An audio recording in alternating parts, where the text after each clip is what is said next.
Namaskar. Hello and welcome to P Guru's channel. I'm your host Sri Iyer. Today I'm going to introduce to you a new person who was born in the United States and is right now practicing a meditational teacher. And he has grown up in the United States and he's had a very interesting experience with Sanatana Dharma. And this is the first time I think you are going to see someone of his background, talking to us and speaking about his experiences growing up in America. So let's welcome our guest of the afternoon, Kushal Kelkar. Kushal, namaskar and welcome to P Guru's channel. Thank you. Thanks for having me. Kushal, my pleasure, and I've heard you on Twitter Spaces. You can really light it up. You've got such clarity of thought and vision, and so on and so forth. One thing interesting about your growing up, Kushal, is that most of the time, children who are born here and grow up, they kind of look at their parents. The parents will be asking them to come to the temple, prostrate in front of a guru, in front of God, Murti, and all that. You just do it. But in your case, it was a little different. Why don't you walk us through your childhood and up to now, what you're doing and how you ended up here? Take it away. Sure, absolutely. So, it was very interesting growing up in the United States because, as much as I am a Hindu now in terms of just embracing my identity and going deep in it, it was not always like that. And so I had a very normal, just a very regular, not too conservative, but not completely, non-Hindu either, but more of that middle path kind of a Hindu, upbringing. We had, we maintained all of our rituals, our festivals. And so that was my, sort of Hindu upbringing. And at the time, it was very confusing. And also I found it a little convoluting, just growing up and understanding all of what this means. We are not really, especially the parents are not trained to, explain everything that we do to the, that they do. The grandparents did it. Yeah. Yeah, the grandparents do it, but not the parents, right? So, it was definitely, it was more like, okay, don't ask questions, just do it, right? And so, like in the child's mind, they're always questioning, well, why am I doing these things? And also, there's a lot of stigma around Hinduism, especially here in the West, especially in schools. And so, nobody's really proud of being a Hindu because there's just so much stigma. There's this casteism and all these different topics that even Hindus don't know really how to explain, right? And now I think it's getting better. I think everybody with the rise of social media, it's there's more awareness about it, and there's also a better understanding of it. And so, but still, in schools, they do teach a very different narrative, especially words like swastika, Hindutva. These are dangerous words. You can actually get, either persecuted or in trouble just for even saying those words. They'll label you as something like a Islamophobe or, somebody that is just, a radical Hindu, when that's not the case, right? So, very interesting. And so growing up like that, there was definitely a lot of confusion. But, I definitely did eventually understand Hinduism when I personally discovered the meaning behind all of this and kind of went into the depth of it. Now, Kushal, growing up, right, you probably noticed that people of the Islamic faith, they're all together, maybe similar things about Christian faith, although I would not go that far because I have seen denominational territories and things like that. At the same time, did you wonder how come I, as a Hindu, seem to have so many gods, so many different ways? Did it ever occur to you what exactly was the reason for that kind of open architecture of Sanatana Dharma? Yeah, I mean, it was confusing at first. It's like, why do we need so many gods? Like, why is there not just one God? Because Christianity, Islam, and even Judaism, these are monotheistic faiths in terms of just the simplicity of there just being one God. Don't ask questions, just one God. Very simple. Everything is clear cut, and Sanatana Dharma is a little bit, more layered, right? And so, like I always explained, we are also a monotheistic faith in a way, but that that We're oneness. polymorphic. We're Yeah, we're polymorphic. polymorphic, Yeah. right? And so there's different ways of doing it, right? We're a celebratory culture. There's no rules that you have to worship something in this way or that way. So it's really the diversity of it. So but growing up definitely was a little bit confusing as to why. But I think the answer to that question is why not, right?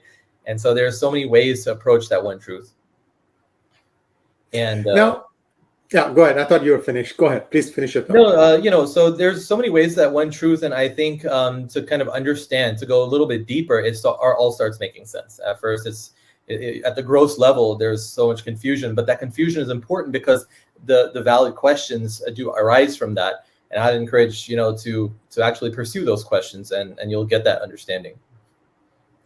Now, Kushal, let's come to where you are now. I mean, talk to us a little bit about growing up. What did you specialize in, and how did you end up being in as a meditation teacher now?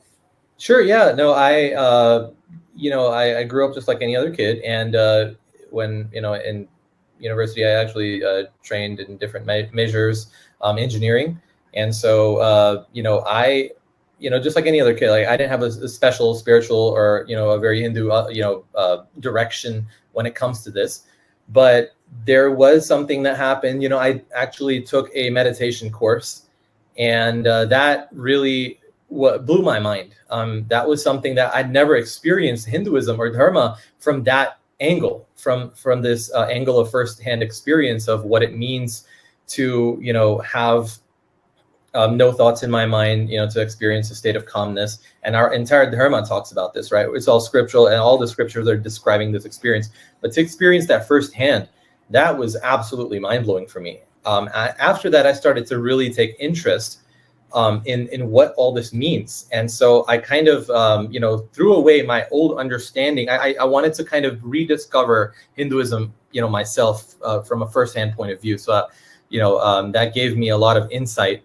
And I just felt like, wow, like this kind of understanding is so deep, when it comes to experience, that I actually started to study it a little bit more. And I went deep into it, and I kind of understood the philosophy, and now it kind of all started making sense to me. And I'm like, why can't I share this with others? And that's how I kind of started my journey of being a meditation teacher, and just sharing this gift that we have, which is Dharma, especially the experience of it with others. So. Now, one expert that had graced my channel had this to say. He said that in a 24-hour cycle, including our dreams, we get 40,000 thoughts. 40,000 thoughts. That means you're thinking, lots of thoughts going through our head. So he said, imagine if you could somehow bring it down by half, 20,000. Then another half, 10,000.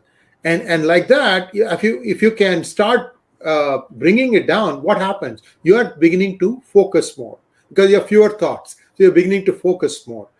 And he said, anyone who can bring it down to one thought, that's when you attain a certain level where you are, I don't remember the exact word he said, but it is one level closer to the Brahman.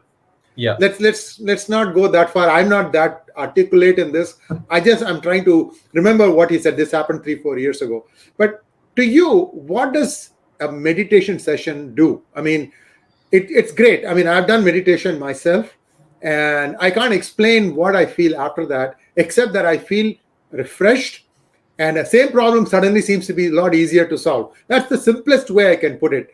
There you can go. Tell us. Yeah, I think you actually nailed the definition of it. It's that which decouples your mind from all the thoughts that you associate with, right? And so so many thoughts. I think 80 to 90% of our thoughts are the same thoughts that we're experiencing right now. Is the same thoughts that we thought yesterday, or just moments before this moment. And so really, we're not free from all these impressions and thoughts. I mean, we're seeing and hearing so many things, and we're trying to think about so many things. We're organizing our whole day in our head.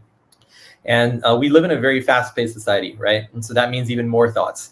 And so, how successful you are in a day, is about not just time management, but how well you organize your thoughts, right?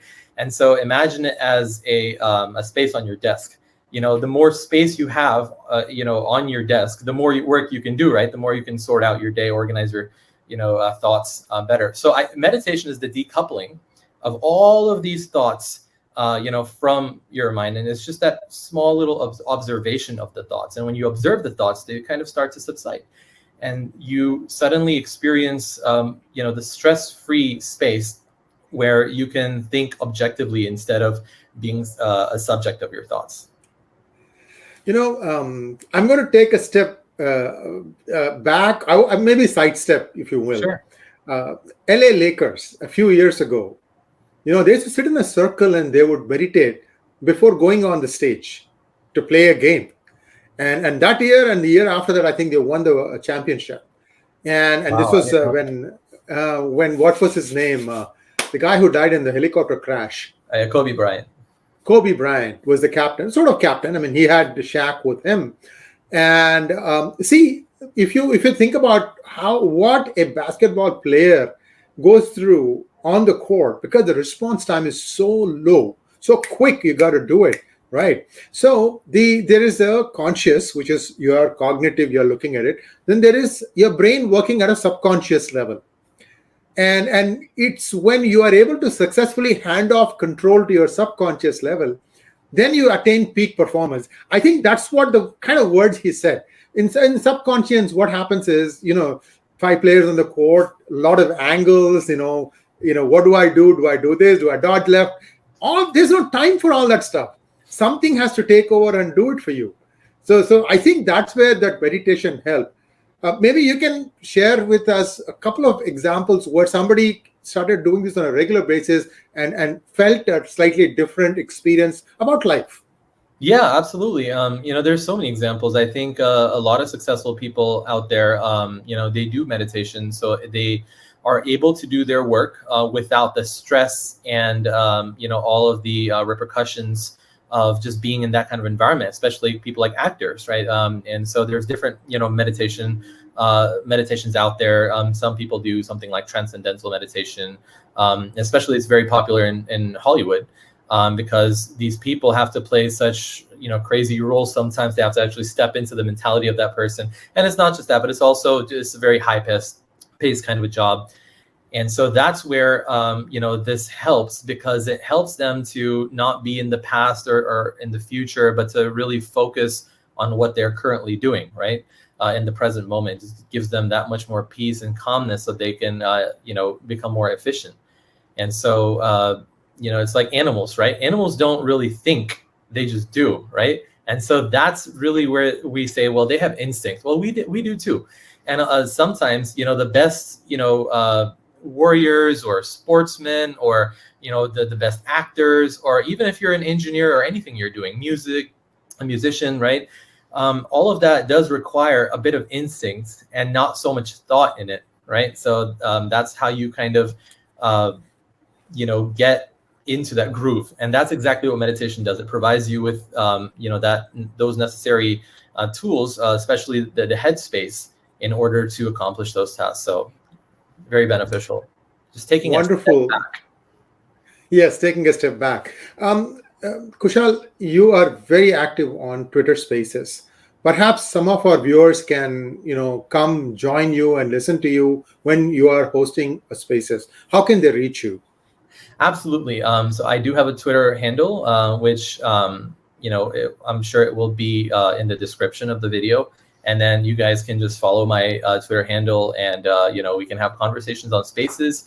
I am also launching another YouTube on the side, so that I can kind of go more into this in depth. And so those that are interested can definitely follow me there. And we have amazing conversations on Spaces. So looking forward to see you guys in both areas. And I'm definitely willing to kind of share a little bit more with you guys. So thank you. Absolutely. And viewers, I'd like all of you to encourage Kushal. He's almost half my age, very young. And at this age, people are doing various things, conquering new heights in their profession, career, even hobbies, what have you. But Kushal has chosen this. What I would say is something that, there's this pursuit of truth, and there's this self-realization. All of us go through this. At what age you do this? Like, what do I want to do with my life? There's a question. This question doesn't even get asked for many people until they are well into their 50s perhaps. But for some of us, we realize that this is what I want to do at a fairly young age. To me, I see you as someone who kind of knows what you want to do in your life, and I wish you all the best. And as always, like I said, we're going to share the details of Kushal's YouTube channel whenever that airs, and we'll keep you posted on that. Viewers, do join and encourage such young, bright talent such as Kushal. Kushal, all the best, and thanks for talking to us, and Thank you wish so you all much the for best. having me.